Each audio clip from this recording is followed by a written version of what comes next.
বন্ধুরা, আমি আজকে শেয়ার করছি আমার শীতকালে একটু ছাদ বাগান।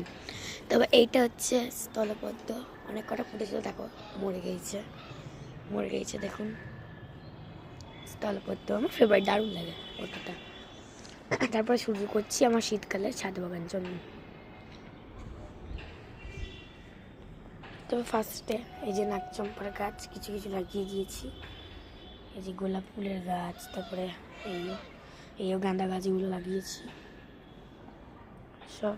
ওই যে নয়নতারা, গাঁদা, ওই যে নাকচম্পার গাছ, এই গাঁদাগুলো বলছিলাম, এই গাঁদাগুলো এখনই ফুটে, মানে শীতকালে ঠিক মাঝ বরাবরই এইগুলো ফুটে।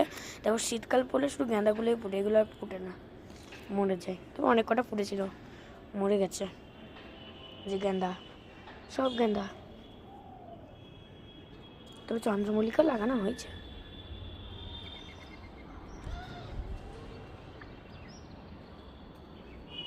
যে গাঁদা, এটা হচ্ছে হলুদ গাছ, অনেক ঝোপঝাড় হয়ে গেছে।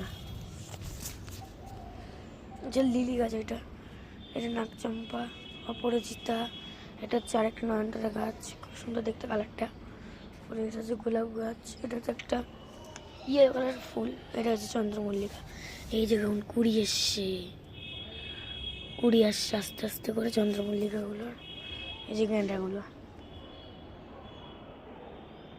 যে নাকচম্পা, এখানে তো পুরোটাই নাকচম্পার আর অপরাজিতার গাছ। এই দেখো গেঁদাগুলো কি সুন্দর দেখতে, খুব দারুণ লাগছে দেখতে।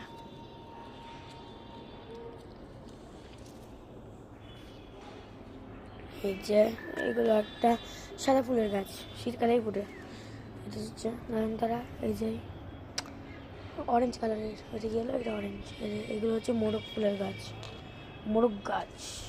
এই যে দেখালাম স্থলপদ্ম, এটা হচ্ছে অপরাজিতার গাছ।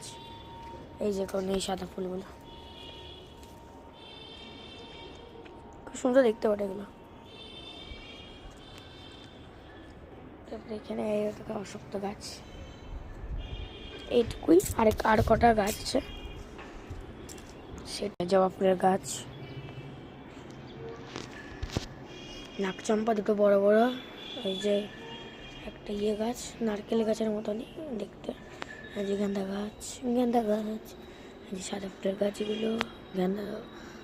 তাহলে শেষ করছি সুন্দর একটা ঝাড় বাগান দিয়ে, আমার এই ইয়েলো কালার ফুলটা দিয়ে শেষ করছি। বাই। তো অবশ্যই লাইক শেয়ার কমেন্ট করবেন কিন্তু, প্লিজ প্লিজ, কেউ করছেন না কিন্তু।